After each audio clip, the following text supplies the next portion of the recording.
Depuis 2003, il nous amène avec lui parcourir le monde et dormir chez les gens. Sa chemise rouge est devenue son bleu de travail. Il nous emmène dormir chez eux, il nous fait découvrir leur vie intime de manière extrêmement différente. Il est déjà venu dans VIP, c'était en 2009. On est très très heureux de le retrouver à l'occasion d'une actualité très chargée. Antoine de Maximi, bonjour. Bonjour. Actualité chargée, parce que d'abord, depuis 2009, le succès de J'irai dormir chez vous n'a cessé de se confirmer. Oui. C'est incroyable cette aventure quand même. Oui, c'est incroyable, d'autant plus qu'au début, cette émission, personne n'en a voulu. Il faut quand même C'est toujours comme ça. Oui, peut-être. En tout cas, vraiment, j'ai ramé. Ça a été... personne n'en voulait, quoi. Alors, on va raconter qu'avant, vous étiez déjà dans le milieu de la télé, Oui. Du côté de la technique. Plutôt, vous avez fait beaucoup de documentaires animaliers, documentaires sur des volcans, documentaires pour tout un tas d'émissions. Reportage de guerre au début. Et reportage de guerre, oui, c'est vrai. Oui, oui, au début, pendant plusieurs années. Donc vous étiez quand même dans le milieu. Ah, j'étais complètement dans le milieu. J'avais même commencé à présenter des émissions, ce qui avait été très difficile parce que, évidemment, au départ, j'ai commencé comme ingénieur du son. Et puis, progressivement, réalisateur, j'ai fait de la caméra, etc. Et quand j'ai voulu présenter des émissions, ça a été très difficile aussi. Et puis, quand j'ai voulu faire J'irai dormir chez vous, bien que je sois dans le milieu, ça a été... c'était trop différent de ce qui se faisait, en fait. Comment était née l'idée à la base? Le déclic, ça a été quoi? En fait, c'est curieux. J'aime bien l'idée le mot déclic parce que, en fait, ça a mûri pendant des années. Je pense que ça avait mûri même peut-être toute ma vie, plus ou moins. C'est-à-dire que j'avais envie, donc je travaillais, je gagnais de l'argent, j'avais des gros budgets pour faire des documentaires, mais j'avais perdu ma liberté. Donc j'avais envie de retrouver ma liberté. J'avais envie de m'attacher également à des gens normaux. Je faisais des portraits de mecs qui descendaient dans des gouffres de glace, qui plongeaient en sous-marin, qui faisaient des trucs formidables. Et je me disais que j'avais envie de m'intéresser à des gens beaucoup plus classiques. J'avais envie aussi de partir tout seul pour relever ce défi, techniquement, et puis de filmer, parce que j'étais caméraman, ingénieur du son, etc. Donc j'avais envie de toutes ces choses-là. Et un jour, l'idée s'est formalisée, je l'ai formalisée, je dirais, en un quart d'heure. J'étais chez un copain et les idées venaient à mesure, et je lui disais, et puis j'ai noté tout de suite, et en fait, l'essentiel était sorti. Ouais. Par contre, dur à vendre alors. Ah, plus que dur à vendre. Parce que nouveau, parce que techniquement c'était un défi aussi, il faut quand même le dire. Techniquement, ensuite c'était un peu n'importe quoi. Je veux dire, partir tout seul avec ce matériel. La première fois que je me suis vu dans une glace, je me suis dit que c'était quand même une drôle d'idée. Et en plus, ça correspondait à rien de ce qui se faisait. Je veux dire, pas de commentaires, c'est filmé avec les pieds, je veux dire, ça bouge, etc. C'était pas ce qu'on fait d'habitude. C'est vrai que moi je me souviens, la première émission c'était au Mali. Oui. Ouais. Alors je ne sais plus si c'était cette première-là que j'ai vue ou une autre, mais à l'époque, en 2003 ou peut-être en 2004, il fallait s'habituer à cette caméra qui est comme ça, la caméra un peu selfie, au fait que ça bouge à côté, il fallait s'y habituer. Mais aujourd'hui, c'est une signature. C'est une vraie signature. Il y a la chemise rouge, c'est une signature. La façon d'être filmé, c'est une signature. Le style de rencontre, parce que ça aussi, ce qui est assez extraordinaire. On va regarder tout à l'heure un extrait de l'émission en Argentine. Il y a un échange, alors c'est pas cet extrait-là qu'on va regarder, mais qui est assez bluffant, où vous vous promenez en Argentine dans une rue, puis à un moment il y a une espèce de bâtiment qui ressemble à rien, avec une porte qui est moche, une petite étiquette, c'est moche, c'est marqué sonner ici. On se dit, oh, ça doit être un pauvre vieux bâtiment administratif, qu'est-ce qu'il va faire là-dedans? Et vous tombez sur une espèce de syndicaliste bourru, qui est franchement pas engageant, et 2 minutes plus tard, c'est devenu un super pote qui vous raconte tout un tas de choses. Moi, jamais j'y serais allée. Mais vous dépassez une certaine idée de la chose, une certaine peur. En fait, j'aime la fantaisie. Et quand je vois écrit sonner, je trouve qu'il n'y a pas meilleur que tout de suite appuyer sur le bouton avant même de se poser la question de ce qu'on va faire ou de ce qu'on va dire. Parce que tout est improvisé. Et ça, je crois que les gens ont du mal à le croire. Ah, tout est improvisé. En parlant tout à l'heure, je disais que je ne sais même pas dans quel pays je pars. Ah oui, quand je vous demandais avant l'émission où est-ce que vous partez. Je n'en sais rien. Voilà, il sait qu'il part dans un mois, mais il ne sait pas où. Voilà, je vais me décider au bout de 2 semaines avant. Ouais. Je me décidais même plus court que ça, mais je me suis aperçu que les billets d'avion doublaient dans la semaine qui précède. Oui, puis les vaccins, les passeports. Oui, mais les vaccins, il y a très peu, c'est de moins en moins tout ça. Il y a un pays qui vous fait rêver et dans lequel vous n'êtes pas encore allé? Il y en a pas mal. D'abord, il y a énormément de pays dans lesquels je ne suis pas allé. Je suis allé dans une centaine de pays, il y en a pratiquement 200. Donc, j'ai encore quelques terrains de jeu. J'aimerais bien aller dans les endroits où on ne m'attend pas. Par exemple, la Corée du Nord. Moi, j'aimerais bien aller en Corée du Nord. Bien sûr que c'est une dictature, il ne faut pas dire l'inverse. Mais je sais que vous pourriez arriver avec des caméras en Corée du Nord? Ben, non, mais c'est très simple. Où j'ai l'autorisation d'y aller, Oui. et je peux y aller Ouais. si j'ai l'autorisation. Où j'ai pas l'autorisation d'y aller, je vais même pas essayer, parce que je vais être repéré tout de suite, ça n'a pas de sens. Oui, surtout avec une chemise rouge, hein, c'est pas Voilà. totalement discret. Non. Voilà. Mais ça m'intéresserait parce que je sais que je vais être contrôlé et que simplement de montrer la manière dont ça se passe, ça sera sûrement très intéressant. Bon, ça c'est un pays, mais il y a plein d'autres pays. Je ne suis pas jamais allé en Équateur. Bon, bah, voilà, l'Équateur, il y a plein de pays dans lesquels j'ai envie d'aller. Mais ceux vraiment où je voulais aller au début, j'ai quand même fait ces pays-là. C'était Nouvelle-Zélande, le Japon, la Chine, Tahiti. Tout ça, c'était des endroits qui étaient très loin où on n'allait pas fréquemment. Ça, j'ai quand même pu y aller. L'île de Pâques, je suis passé à l'île de Pâques. Enfin, il y a vraiment beaucoup d'endroits que j'ai pu parcourir maintenant. Alors c'est drôle de se dire qu'au début, vous avez eu du mal à trouver un diffuseur. Finalement, c'est un succès. Un succès qui ne se dément plus. Vous avez quel regard sur ces années passées depuis 2003 Légèreté, moi. Quel regard d'être... Non, je suis simplement content. Parce que le regard sur vous, il a forcément changé. Vous êtes passé d'ailleurs à un moment, vous sortez aussi un livre, le tome 2 de J'irai dormir chez vous. Il y avait déjà eu un tome 1 aux éditions de La Martinière qui raconte un peu les coulisses des tournages. Et à un moment, vous faites une page sur Anonyme en disant en 2003, je démarre, je suis totalement anonyme, personne ne me connaît. Aujourd'hui, 2015, c'est plus compliqué. Je suis moins anonyme. En France surtout. En France, en Italie aussi, parce que l'émission a été diffusée en Italie. Donc, je suis tombé des nues. Je savais qu'elle était passée en Italie, mais je suis pratiquement aussi connu qu'en France. Ouais. Je veux dire, les gens venaient me voir dans la rue, connaissaient mon prénom. Enfin, c'était quand même assez surprenant. Et c'est le regard qu'on a posé sur vous qui a changé aussi. D'un seul coup, vous êtes quelqu'un de connu.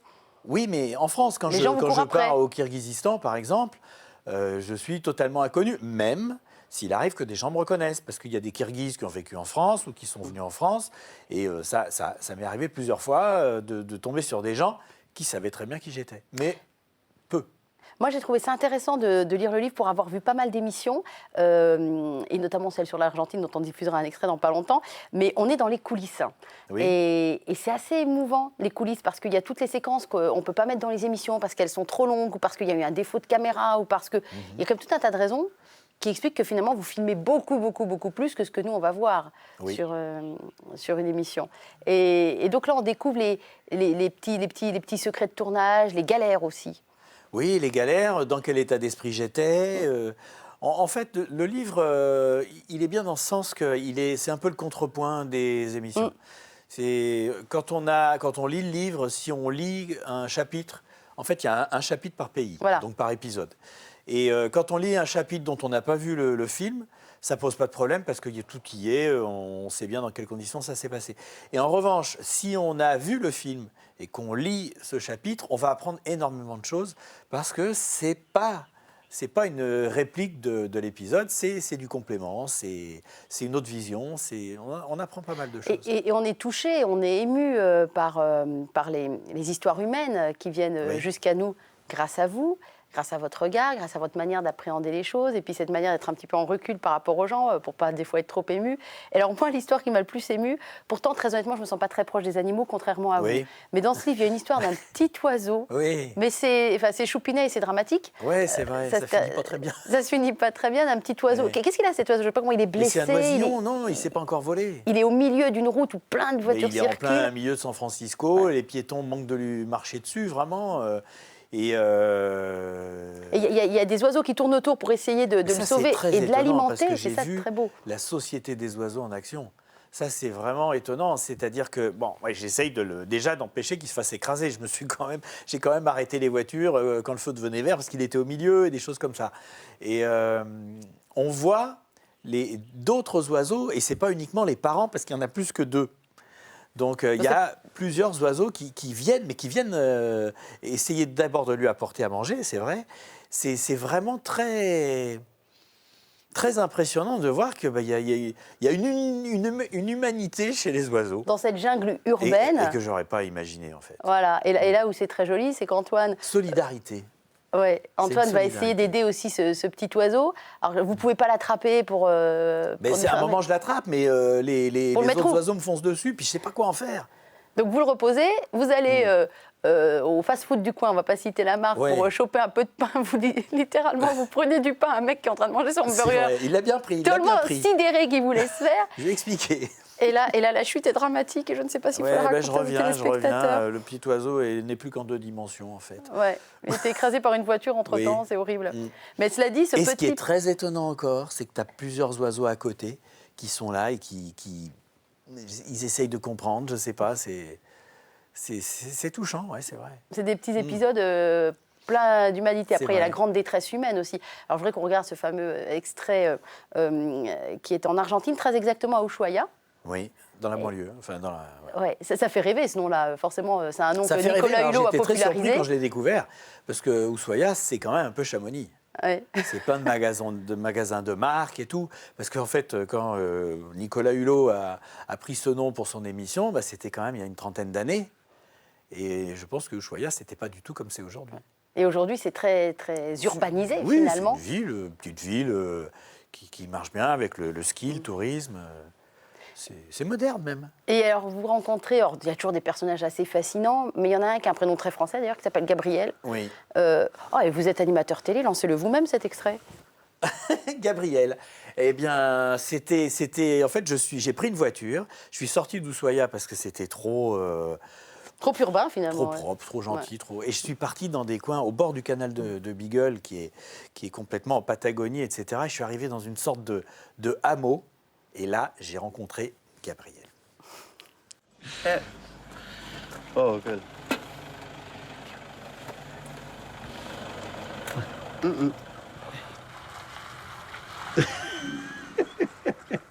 Difficile, hein? Sí, sí.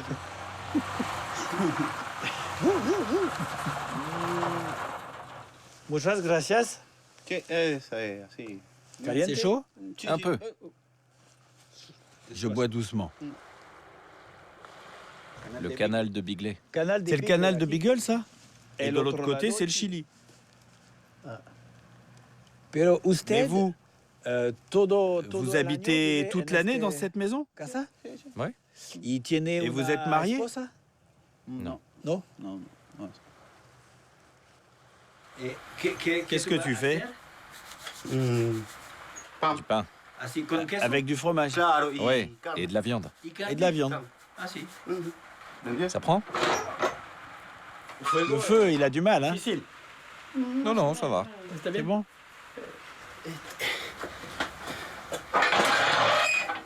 Elle est un peu grande, non? Ahí está.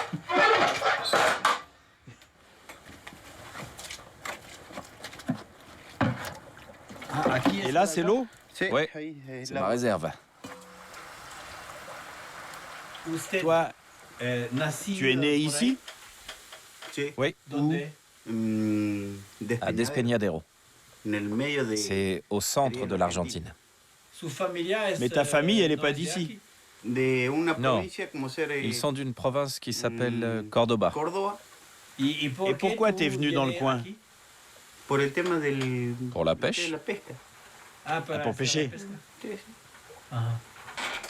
sí. Des empanadas. Pongo Ça te plaît? por ahí. Sí, sí, sí. C'est quoi? Un déodorant. De axil. Sí, sí. Ouais, pas mal. Más o menos. Bien seco, ¿viste? C'est pour Por ahí, toi. ¿viste? Con la estufa. Et avec ça, tu seras bien. Ah oui, avec le feu. Ouais. Tu vas dormir comme un Loir. Alors moi, typiquement, c'est pour ce genre de rencontres que je regarde Oui. J'irai dormir chez vous. Les personnages extravagants, etc., me parlent moins.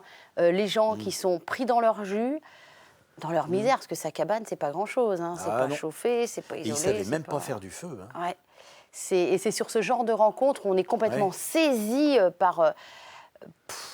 c'est pas misérabilisme non plus, mais par finalement la dignité de ce bonhomme. Quoi. Il mène sa vie. Mais qu'est-ce qu'on fait quand on est face à ces gens-là? On accompagne un bout de vie pendant quelques instants. On ne va pas les plaindre non plus, parce qu'on n'est pas là pour ça.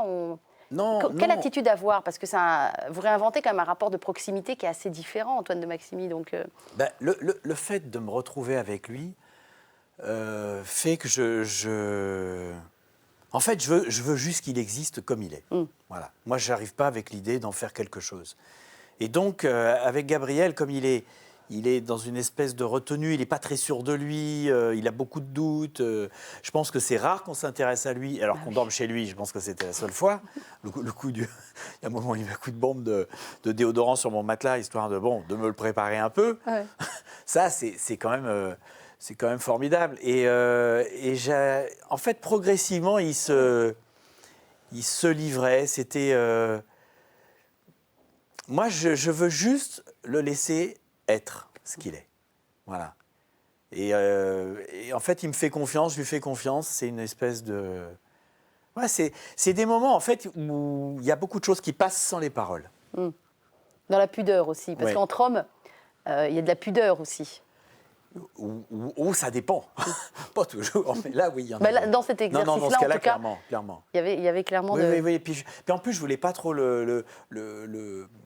l'acculer, le pousser à des... Par exemple, à un moment, je lui ai parlé de cinéma. Je lui ai demandé s'il allait souvent au cinéma, des choses comme ça. Et j'ai senti qu'il était mal à l'aise parce qu'il a essayé de me dire qu'il y allait beaucoup. Alors, je lui ai demandé quel film il avait vu. Et puis là, je lui ai vu qu'en fait, il y allait jamais, qu'il allait pratiquement jamais à la ville. Et donc, j'ai arrêté de parler de ça parce que je voulais pas le mettre mal à l'aise. Alors que dans d'autres épisodes, dans d'autres pays, dans des conditions tout aussi misérables, les gens vont pas avoir d'ampoules, vont éclairer leur cuisine avec le téléphone portable, mais surtout vont avoir une télé magnifique, écran plat, pour regarder des films, quoi. Il y a des choses étonnantes quand même qu'on découvre. Le monde est comme ça. Ouais. C'est vrai. C'est vrai. Et mais Gabriel, c'est typiquement le genre de personne que je respecte parce qu'il n'est pas sûr de lui. Et autant quand j'ai en face de moi quelqu'un qui est solide, qui a du bagou, je rentre dedans, j'adore, je le taquine, j'essaye de le prendre un peu en défaut, etc. Il y a des fois des joutes verbales qui sont assez marrantes. Oui. Mais jamais je veux profiter de quelqu'un qui est plus délicat, plus vulnérable. Et qui est aussi, alors il y a un mot qui revient souvent, qui est authentique. Et ça, c'est un mot auquel vous tenez, authentique. C'est vrai. Qu'est-ce que ça signifie pour vous, ce mot-là ? Authentique, évidemment, ça signifie pas mal de choses, mais moi, je l'emploie déjà dans le cas où c'est des endroits ou des gens qui ont été relativement peu modifiés, influencés par la mondialisation. Assez préservés, finalement. Donc, les endroits qui sont plutôt reculés, etc. Et puis, les gens qui sont authentiques aussi, c'est les gens qui ont une personnalité et qui sont entiers. Et là, ce n'est pas forcément des gens qui sont dans des endroits reculés. Quelqu'un peut être très authentique et habiter dans une ville parce qu'il a une personnalité entière. C'est-à-dire qu'il n'est pas dans le calcul, il n'est pas dans la manière... Il ne se pose pas trop de questions sur la manière dont il est perçu, dont il est... de ce qu'on va penser de lui, etc. Parce qu'il voit les caméras, c'est la première chose qu'il voit en plus. Oui, on le voit très bien. Et puis, il ne faut pas croire une seconde que les gens ne comprennent pas ce que c'est. Ça m'est arrivé une fois, en Alsace, il y a quand même une dizaine d'années, où je rentre dans un restaurant et la patronne me tombe dessus. « Ah, monsieur, non, pas de ça ici, pas de ça ici. » Et je lui dis « Mais quoi ? Pour chanter ? Non. » Elle croyait que j'allais chanter. Bon. Mais en règle générale, les gens se comprennent très bien. Mais même dans la dernière tribu, tout au fond de, je ne sais pas quoi, de la jungle, tout le monde maintenant, pratiquement toute la planète, sait ce que c'est qu'un objectif. Ouais. Et là, ce sont des objectifs. Vous étiez déjà comme ça, gamin, Antoine de Maximi, avec ce besoin de découverte, ce besoin d'aller ailleurs, ce besoin de rencontrer l'autre, comme ça ? Non. Je pense que quand j'étais petit, j'étais beaucoup plus sur la technique. J'aimais beaucoup la technique, j'aimais comprendre les appareils. J'ai beaucoup étudié toutes sortes de choses, mais comme ça, sans... Et je me souviens, je suis assez fier d'ailleurs, quand j'avais une dizaine d'années, j'avais compris comment fonctionnait une sonnerie électrique avec le bobinage, l'aimant, l'électroaimant, enfin tout le machin, sans l'avoir fonctionné. Je voyais que ça coupait le courant là, que ça le remettait, etc. Et j'étais à fond là-dedans. Et m'intéresser aux gens, c'est venu mais beaucoup plus tard. Parce que j'en sais rien, c'est comme ça. Et vous avez un papa qui est artiste ? Oui. Il nous regarde de là-haut. Bonjour papa d'Antoine de Maximi. Il est parti il n'y a pas longtemps, mais... C'est vrai ? Oui, parce qu'il était encore vivant quand on avait fait l'émission en 2009. Tout à fait. Et il a eu quelle influence ? Parce que c'est pas rien, c'est pas anodin d'avoir un parent artiste, quand même. Non, d'abord, c'est une vision du monde. Oui, en plus, c'est les deux chez vous. Ouais. Et surtout, c'était... Expliquons un peu ce qu'il faisait. Oui, c'est ça. Vous avez une tous les deux, enfance c'est des gens à part. Mon père, lui, il a fait un dessin de 82 mètres de long. Alors, c'est des dessins qu'on juxtapose, mais ça fait 82 mètres. Et c'est des petits traits entrecroisés de 2 cm. Et uniquement ces petits traits font que c'est plus ou moins sombre. Et c'est uniquement comme ça qu'il a dessiné, il a fait ce dessin qui est absolument incroyable. Qui est l'œuvre de sa vie. Hein. Qui est l'œuvre de sa vie, et même s'il a fait beaucoup d'autres choses. Et ma mère, elle peignait sur des cagettes. Parce qu'elle n'avait pas de quoi acheter des toiles. Et donc, elle peignait sur les lattes. Et du coup, l'interstice entre les lattes, derrière lequel elle mettait un tissu noir, devenait des barreaux, mais des barreaux virtuels. Donc elle peignait des gens en prison. Elle avait toute une période comme ça où elle peignait des gens en prison. Et ça, c'est pareil, c'est très original. Donc moi, j'ai eu de la chance d'avoir des parents non académiques, créatifs, avec énormément de suite dans les idées. Je veux dire, pour faire un dessin de 82 mètres de long avec des petits traits comme ça, il faut quand même avoir un petit peu de suite dans les idées. Et puis, une très grande ouverture d'esprit. Donc, et ça m'a évidemment, je dirais, d'un certain côté ouvert au monde, et d'autre part, donné cette suite dans les idées. Peut-être ouvert à l'extravagance aussi, mais ça ne vous a pas tout donné envie d'être artiste, pour le coup? Non, enfin si, j'ai essayé. J'ai fait une bande dessinée qui fait 100 pages quand même. Entre 11 ans et 17 ans. Ah, je me disais, pourquoi je ne suis pas au courant? Non, parce que j'ai arrêté, je suis parti sur d'autres choses. Je la finirai peut-être, quand je ne pourrai plus marcher. Ils regardaient vos parents et ils regardaient votre succès télévisuel avec quel œil? Avec un bon œil, c'est-à-dire qu'ils ne me faisaient pas de cadeaux. Donc, ils me disaient, quand un film, il y a des choses qui ne leur plaisaient pas, des choses comme ça. Je parle des documentaires que je faisais avant. Et quand j'ai fait J'irai dormir chez vous, je voyais qu'ils étaient captivés, etc. Et mon père disait pas à la légère, c'était pas « Ah, mon fils, il est super », etc. C'est pas du tout le genre. Mais je voyais qu'il regardait l'épisode en entier. À la fin, il me disait « C'est intéressant, c'est très intéressant. »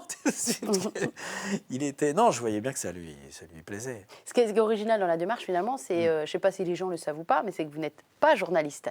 Donc, il n'y a pas, souvent, vous débarquez dans un pays, je crois que c'était où? C'était à Séville. Vous ne savez même pas que c'est pour la feria. Vous avez pris vos dates au hasard, vous débarquez en pleine feria. Oui, mais vous n'étiez pas au courant. Non, je l'ai appris en prenant mes bagages. Et d'autre part, vous allez arriver dans un pays, il va y avoir des élections présidentielles, le pays est sous tension, vous le savez pas, vous n'arrivez pas. Donc des fois, on a une image du pays qui est la vôtre. Pendant le ramadan, vous ne savez pas que c'est le ramadan. Donc on a une image du pays qui des fois est en décalage avec la réalité du pays, parce que vous abordez le pays par l'intérieur. Oui, alors dans le cas de Séville, bon, ça c'est juste une ville. Mais le ramadan, c'est vrai que ça a beaucoup influencé l'épisode Iran. Et je pense l'épisode Iran est peut-être pas le plus représentatif. C'est peut-être celui qui s'éloigne le plus de la réalité du pays à cause de cette période particulière qu'est le ramadan. Après, vous entrez en pleine géopolitique parce que des fois, vous pouvez mettre en danger des tribus ou des gens qui sont déjà plus ou moins persécutés. Vous arrivez avec des caméras, c'est des gens qu'il faut... vous vous retrouvez finalement d'un concept très simple à la base, pas facile à mettre en œuvre, mais très simple dans l'idée. Vous vous retrouvez pris des fois dans des situations qui sont compliquées. On vous dit, tu ne vas pas dans tel pays parce que tu vas mettre les gens en danger si tu les filmes. Oui, alors ça, c'est ce qu'on m'avait dit sur la Birmanie, par exemple. Oui, voilà, la Birmanie. J'étais pas allé en Birmanie, j'y suis allé assez tard et probablement même un peu tard. Je pense que j'aurais pu y aller un peu plus tôt. Mais effectivement, il y a ce problème-là. J'ai attendu justement parce que je ne voulais pas mettre les gens en danger. Il m'est arrivé, par exemple, et c'est là que je fais très attention. J'étais en Iran à un moment, il y a quelqu'un qui est venu me voir et qui commence à me dire oui, ce gouvernement n'est pas bien, etc. Moi, j'avais déjà été contrôlé 2 fois. Je savais qu'il y avait un vrai risque qu'on regarde mes images. Et donc, j'ai coupé la caméra. Oui. J'ai coupé, je n'ai pas voulu filmer ce mec parce qu'il risquait trop. Il risquait trop.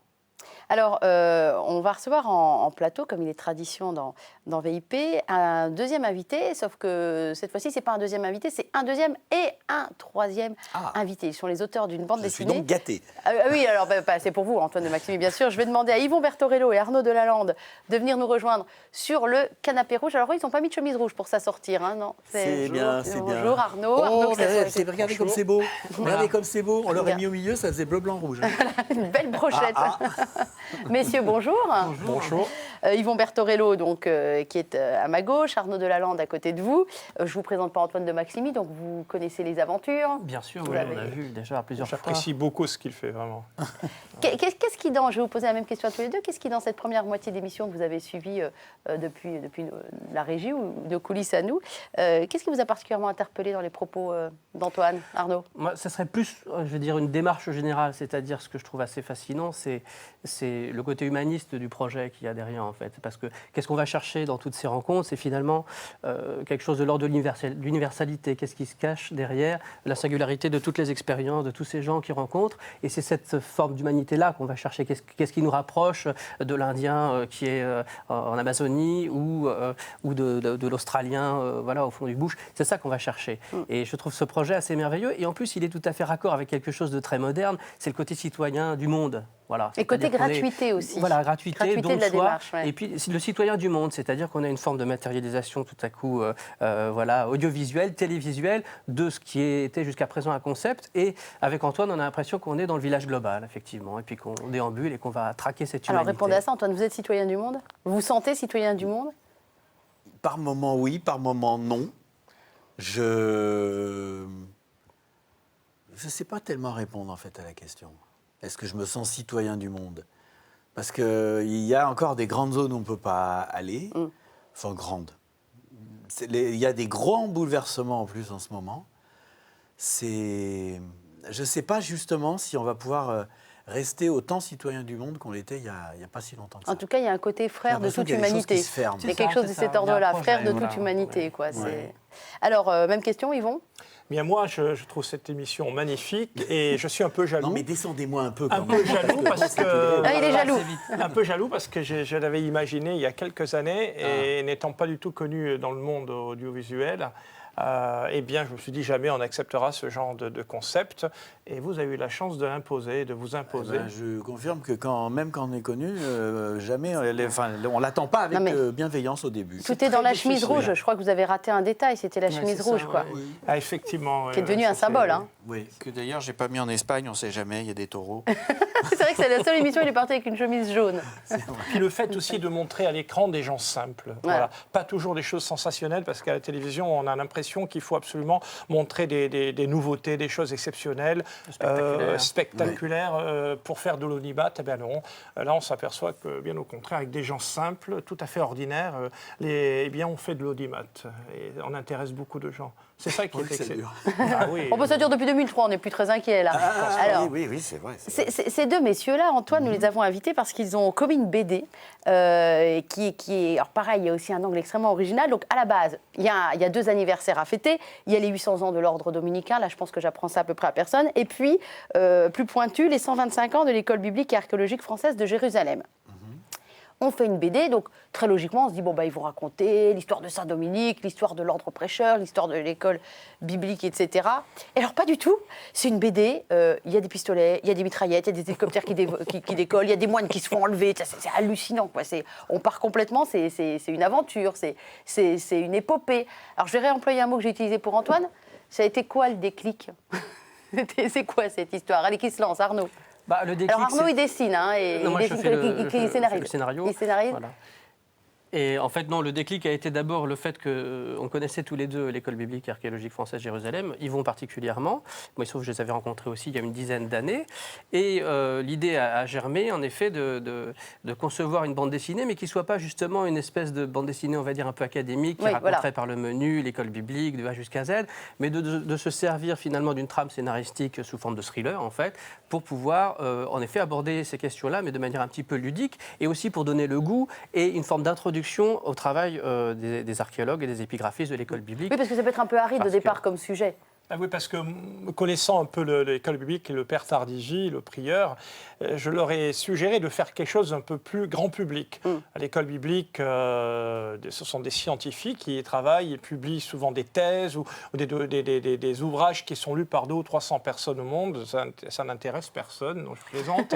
Moi, je leur ai dit, mais à l'occasion des 800 ans des Dominicains et des 130 ans de l'école biblique, des 125 ans de l'école biblique, faisons quelque chose de sérieux, mais de grand public, pour vulgariser un peu cette école extraordinaire dans laquelle les dominicains travaillent depuis 125 ans. Et ils ont trouvé l'idée assez bonne. C'est ça qui est génial, c'est qu'ils aient dit oui. Oui, Arnaud. Voilà. Oui, non, il faut rappeler quand même qu'effectivement, l'école biblique archéologique française, donc elle est née en 1890, c'est le père Lagrange qui l'a fondée, et son projet, c'était de confronter la foi et la science. Donc il faut un travail absolument extraordinaire, parce qu'on ne le connaît pas bien, hein, mais ce sont les spécialistes mondiaux des manuscrits de la mer Morte, de Qumran, ce sont eux qui ont fait les fouilles à Petra en Jordanie, ce sont des protecteurs, on va dire, d'un patrimoine mondial qu'ils étudient, et Dieu sait l'importance que ça a par les temps qui courent, au moment où on est en train de détruire Palmyre, pierre par pierre, par exemple. Donc il y a un vrai projet, et un projet qui est aussi à la fois un projet scientifique, évidemment, parce que ce sont des historiens, des géographes, des spécialistes des langues sémitiques, des langues anciennes, de langues disparues. Ils font un travail absolument remarquable,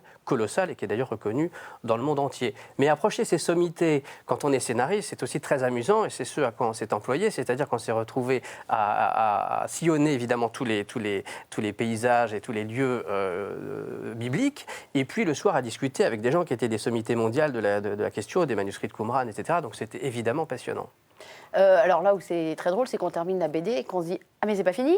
Mais il est où le tome 2 ? Il est où le tome 3 ?» Voilà, il y a un suspense qui a été créé, je trouve ça vraiment très très intelligent. On voit d'ailleurs des images qui passent. Ce qui est intéressant à l'école biblique, c'est que les dominicains sont à la fois des religieux, ils sont la plupart prêtres, mais ce sont de vrais scientifiques, des diplômés universitaires. C'est ça qui est incroyable. Est-ce que Antoine, en faisant ce qu'il fait, en allant chercher l'humanité au fond de chaque personne qu'il rencontre, sans le savoir, est-ce qu'il n'est pas en train de rechercher finalement ce que nous on pourrait appeler la part divine de chacun? Est-ce qu'il a le meilleur au fond de lui? Est-ce que ça dépend comme ça de lui, que on ne va pas répondre à sa place. Non, mais sans le ça savoir. dépend quel est son questionnement, son cheminement, sa recherche. Est-ce que c'est uniquement de faire des documentaires sur la vie des gens? Il faut le regarder lui. Hein. Voilà, ou bien alors, est-ce que vous avez un questionnement quand vous rencontrez des gens? Je pense que quand je rencontre des gens, c'est la personne que j'ai en face de moi qui m'intéresse et je ne vois pas de part divine dedans. Il y a, de toute façon, tous les gens que je rencontre ont de bons côtés et des mauvais côtés. Ils les montrent plus ou moins facilement, etc. Mais non, sincèrement, je ne suis pas du tout dans cette démarche. Si ça va dans le sens de cette démarche, ça me convient, ça ne me dérange pas.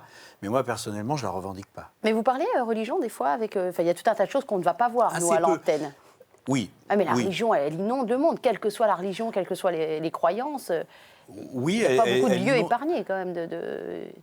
Moi, de toute façon, c'est plus un principe, je n'oriente très rarement les discussions. Je laisse les gens parler de ce dont ils ont envie de parler. Parce que c'est extrêmement intéressant, pour une raison très simple. En fait, les gens vont parler de ce qui les tracasse, de ce qui les intéresse. Et si moi, je commence à poser des questions, on arrive toujours avec des a priori de ce qu'on a entendu dire sur tel pays. Et donc, on a envie de vérifier ces a priori. Et je pense que ça, c'est une erreur. C'est un travail plus journalistique, de préparer son travail et de savoir ce qu'on va éventuellement attendre. Mais quand on prépare son travail, on va se baser sur les travaux qui ont été faits avant, essentiellement. Donc, moi, je ne veux pas faire tout ça parce que ça m'influence et ça oriente. Donc, je laisse les gens parler de ce qui les intéresse et de ce qui les préoccupe. Et du coup, j'ai au moins l'avantage d'avoir un vrai instantané de l'atmosphère d'un pays, en plus de portraits de gens que je rencontre. Mais en fait, je revendique rien. Mais cela dit, les gens, eux, peuvent vivre dans une foi, dans une croyance, quelle qu'elle soit. Quand je suis allé à la Libella en Éthiopie, c'est des églises orthodoxes, je ne sais plus exactement, qui sont creusées dans la roche, qui sont super belles, etc. Et il y a une foi, une ferveur religieuse que j'ai pratiquement jamais vue ailleurs, sauf à Jérusalem et très peu d'endroits quand même sur la planète où tu sens ça, en Inde aussi. Oui. Et bizarrement, on remarque qu'il y a un grand fossé culturel quand même en Éthiopie. Je veux dire, on n'a pas beaucoup de points communs. On est très loin. Mais ces discussions-là ne sont pas sorties du tout. On n'a pas parlé de ça du tout. On a parlé du monde, on a parlé des problèmes actuels qu'ils pouvaient avoir, que ce soit manger ou d'autres choses. Mais ça, c'est pas venu. Non, c'est pas venu. Alors, la bande dessinée s'est énormément développée dans le monde religieux et c'est intelligent, c'est bien vu, ça permet d'atteindre un public moi, il est arrivé cet été chez moi, les explorateurs de la Bible. Il a fallu que je l'arrache à mon fils de 9 ans hier soir en me disant « Maman, on a besoin pour son émission ». Voilà, à 9 ans, il est déjà briefé sur Jérusalem, sur les 800 ans des Dominicains. Aussi, oui, c'est un peu l'idée, donc c'est plutôt intelligent. 7 à 70, Alors, enfin 107 ans maintenant. 107 ans, vous avez commis d'autres BD. Codex Sinaiticus, toujours avec le génie des titres. Qu'est-ce que vous avez voulu faire avec cette bande dessinée-là, Arnaud et Yvon? Le Codex Sinaiticus, comme son nom l'indique, c'est le livre du Sinaï. Codex, ça signifie livre en latin. Vous avez Da Vinci Code, vous voyez, le livre de Leonardo da Vinci. Et nous, on a utilisé un vrai nom. Le Codex Sinaiticus, c'est le fameux manuscrit biblique qui a été découvert en petits morceaux depuis 1849 au Sinaï par Constantin von Tischendorf. Et on a imaginé, nous, une trilogie autour de ce fameux manuscrit découvert par Constantin von Tischendorf. C'est pour résumer le plus ancien manuscrit biblique qui se trouve au British Museum. Il y a toujours un matériau évidemment historique. D'ailleurs, on a utilisé les mêmes personnages pour notre seconde série, les explorateurs de la Bible. On utilise les mêmes personnages. Parce qu'on parle de faits réels, historiques, et on brode autour. Oui, Antoine? C'est marrant parce que là, quand je vous entends parler de ça, moi je me souviens très bien que quand j'ai tourné à Jérusalem. Oui. Ouais. Non, la Libella. Non, à Jérusalem, justement. Il sait, moi je ne suis pas croyant, bon, c'est clair, mais il s'est passé quelque chose là-bas, c'est évident. Mais il se passe encore. Évident. Oui, mais il y a un point de départ, il y a eu quelque chose, il y a eu quelque chose. Ah bah oui, ça c'est sûr, c'est sûr. C'est Je ne dis pas, c'est là, c'est qui ou quoi, non, mais il s'est passé quelque chose. Ça, j'en suis convaincu. Ah, mais il est quand même très ouvert, hein. Ah ben oui. Ah, Non mais ça vrai. c'est une donnée historique. Ouais. Enfin, et puis en plus c'est vrai que c'est pas. Non mais je crois qu'il le sent. Non, c'est pas il y a très une précis. charge émotionnelle. C'est ça. très Il y a une forte, charge c'est très émotionnelle à puissant. Jérusalem. Je crois que Et tout le il y monde a la c'est un ressent, creuset aussi parce qu'effectivement on sait quel est l'enjeu géopolitique, etc. On voit des gens dont on nous dit tous les jours qui s'entretuent et puis qui en même temps sont à une rue d'intervalle. On voit des nonnes passer pendant on entend le muezzin et puis voilà, donc on est dans un monde très chargé historiquement, culturellement, émotionnellement, bien sûr. Je voudrais qu'on montre des images. C'est Yvon Bertorello qui va nous les lancer, ces images. Racontez-nous la prochaine aventure, parce que vous êtes réalisateur surtout. Alors, je crois ne pas l'avoir précisé. Effectivement, je travaille avec Eddie Viken, Noukoujikian, avec qui vous avez déjà fait beaucoup de documentaires. Voilà, on a réalisé beaucoup de documentaires. Dans des monastères, sur les hauts lieux, comme le mont Athos, par exemple. Ça, c'est une série sur les hauts lieux de la spiritualité. On espère tourner maintenant en Éthiopie, mais à Debre Marcos. C'est plus intéressant que la Libella, je vous assure. Vous devriez y aller, Debre Marcos. Mais on tourne aussi dans des lieux plus classiques, mais où les caméras ne vont pas, dans des monastères, dans des couvents assez fermés, où il y a encore la clôture, les grilles, etc., où les caméras sont vraiment rarement, y pénètrent assez rarement. Donc notre dernier documentaire a été tourné à Jérusalem, dans un carmel de clôture, au Pater, sur le mont des Oliviers. Et les images sont superbes. Ah, voilà, on va pouvoir les Ça, découvrir. c'est avec Eddie Viken. Grâce à vous, on regarde.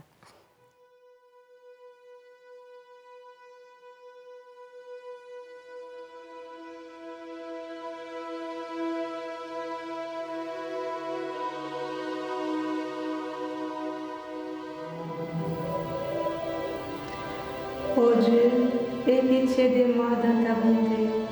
Selon la grandeur de tes miséricordes, efface mes fautes.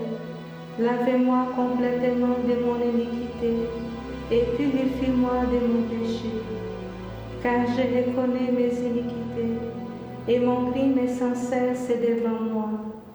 J'ai péché contre toi, oui, contre toi seul, et j'ai fait ce qui est mal à tes yeux, de sorte que tu es juste dans ton avis et irréprochable dans ta sentence.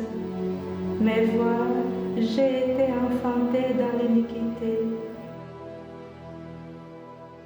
Purifie-moi avec l'hysope et je serai sans tache. Lavez-moi et je deviendrai plus blanc que la neige. Dis-moi une parole de joie et d'allégresse, et mes os par toi brisés tressailleront. Détourne ta face de mes fautes et efface toutes mes iniquités.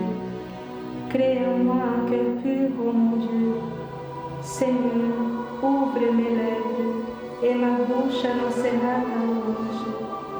Car tu ne prends pas plaisir au sacrifice. Dans ta bonté, traite favorablement Sion, relève les murs de Jérusalem. Alors tu prendras plaisir au sacrifice de justice, holocauste et oblation parfaite.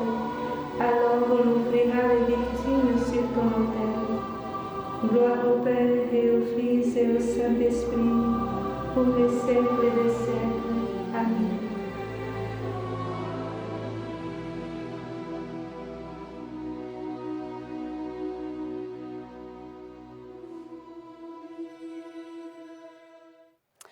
Voilà, et je précise qu'on pourra voir sur KTO au mois d'octobre ce documentaire et qui sera ensuite en vente à la procure en DVD. Alors ça, c'est un endroit, Antoine, où vous n'irez jamais dormir. C'est tellement cloîtré qu'on peut vous lancer le défi d'aller dormir chez des religieuses. C'est un peu loser, ce genre d'affirmation. Moi, je pars pas perdant.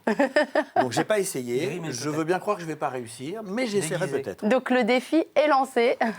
Si, il pourra dormir hors clôture. Ah voilà, hors clôture, dans la cabane du jardinier, alors. Et voir les moniales à travers les grilles. Voilà. Bon. Mais il a déjà dormi chez un... C'était quoi? C'était un moine bouddhiste Ou est-ce que c'est dans le livre? Mais j'ai aussi en dormi Birmanie. chez le curé du Mont-Saint-Michel. Mais oui, mais c'est accessible. C'est accessible, il n'a pas dit oui tout de suite. Il a fallu que je le travaille. Il faut aller au Mont Athos avec les caméras. Oui. Ce serait joli, ça. C'est beau, en plus. Je suis jamais allé. Il n'accepte que les hommes. Oui. Bon, jusque-là, tout va bien. Moi, j'aime mieux aller dans le couvent. Alors, on va faire un petit écart juste pour parler. Il y a une nouvelle famille dominicaine qui s'est créée à Pau et vous êtes impliqué dedans. Yvon, est-ce que vous voulez bien nous en dire un petit mot?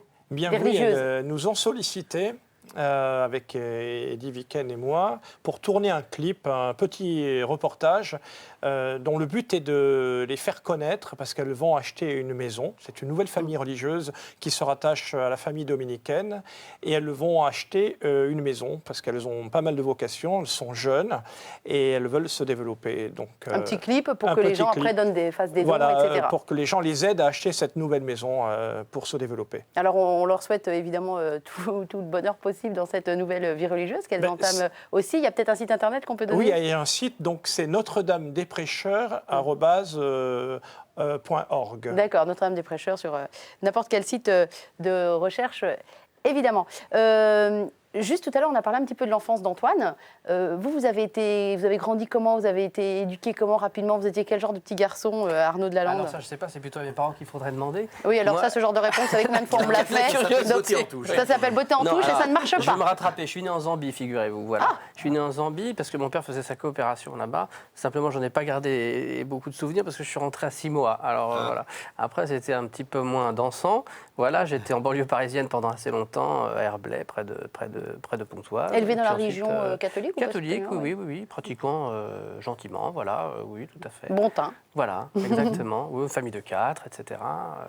Voilà, mais une enfance assez, ma foi, j'étais heureux. Et puis des parents, Antoine disait tout à l'heure, l'ouverture d'esprit, etc. Mais oui, c'est très important et c'était effectivement le cas. C'est-à-dire, on a été élevé quand même dans une grande ouverture d'esprit et avec, c'est vrai, une espèce de fibre spirituelle qui m'a rendu sensible à ces questions-là, y compris dans les romans ou les bandes dessinées que je peux écrire, bien sûr. Yvan? Et moi, je suis dans une famille assez mixte. Je suis franco-italien.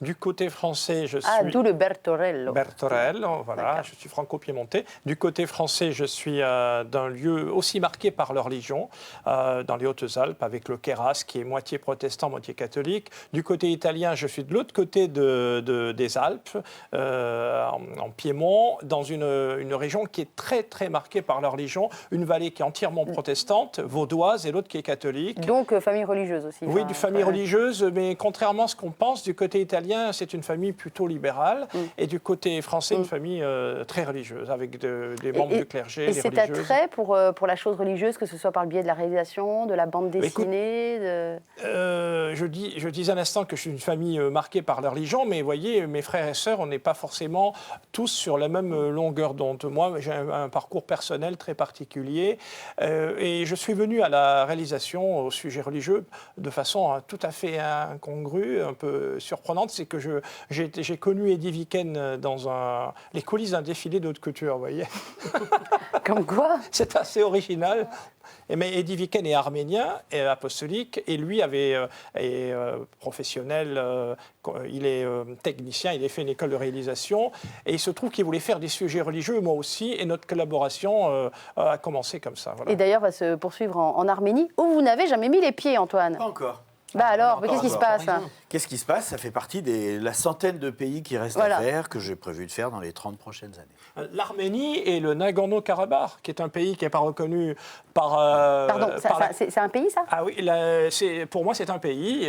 C'est une zone qui n'est pas reconnue encore comme État par la communauté internationale, mais qui est historiquement une antique province arménienne et qui est revendiquée par l'Azerbaïdjan.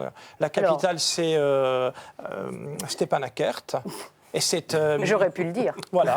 Alors ça, c'est le conseil d'Yvon Bertorello, Antoine de Maximi, le conseil de pays que vous pourriez donner... La Zambie, vous avez fait la Zambie? Lusaka, il faut venir voir la Medical Aid où je suis né à Lusaka. Moi, je vais avec vous si vous voulez. Il doit y avoir des carnets de commandes, j'imagine que les gens dans la rue aussi vous dites, mais pourquoi vous êtes... Enfin, Antoine... Ça, c'est toujours très drôle, parce jamais que allé. tu tombes sur des gens comme ça qui vous disent, pourquoi vous n'êtes pas allé dans tel pays? Et je dis, vous êtes de là-bas, vous, non? En général, Eh bien, moi, je ne suis pas de là-bas, mais je les soutiens à fond parce qu'ils souffrent beaucoup.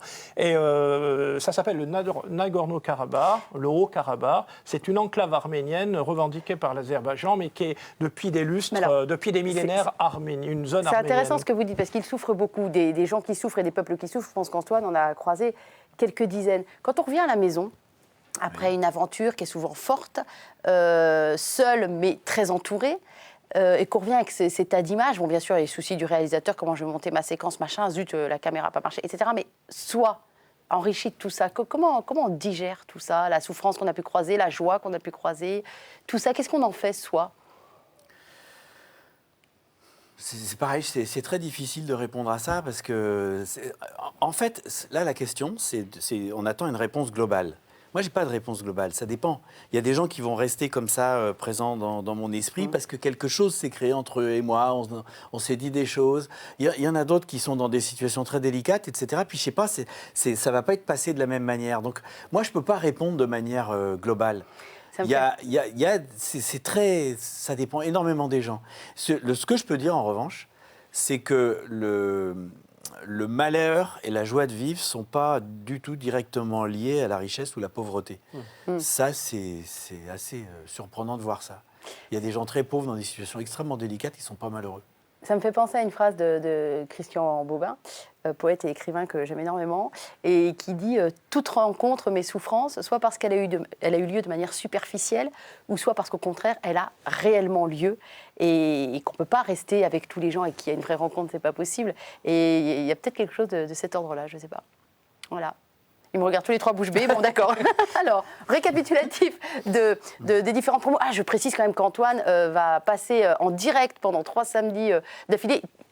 Fidèle à lui-même, il ne sait même pas dans quelle ville de France il va aller. Voilà, mais on va avoir droit à 3 directs le samedi soir. Ouais. Parce qu'en fait, les gens qu'on rencontre, la proportion est à peu près la même, que ce soit les gens sympas ou les gens pas sympas, on va faire simple, est la même un peu partout sur la planète. Donc, aller ici ou ailleurs, ça ne change pas fondamentalement. C'est sur quelle chaîne? Je ne l'ai pas dit, je n'ai pas précisé. C'est France 5, évidemment. J'irai dormir chez vous aux éditions de La Martinière, tome 2. Il y avait eu un tome 1 que vous pouvez aussi vous procurer. Et puis, alors, ce qui serait drôle, c'est que tous ceux chez qui Antoine est allé dormir viennent dormir chez lui. Là, on rigolerait un bon coup.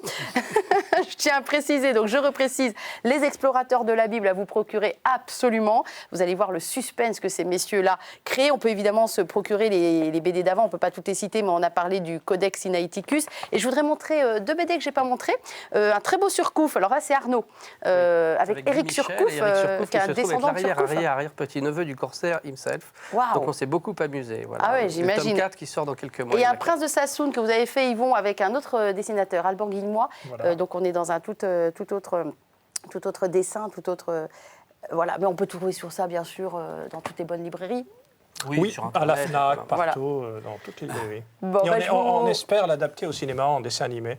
Il y a un projet. Grosse actu à suivre chez tout le monde. Je vous remercie infiniment, messieurs. Merci, Antoine. Mais de rien. Bonne route, je crois qu'il n'y a plus que ça à dire. Je pense qu'on peut le dire et j'espère qu'elle sera bonne, d'ailleurs. Bonne je ne sais route. jamais quand je pars. Bonne route à tous les trois. Merci beaucoup. Merci Emmanuel. Merci.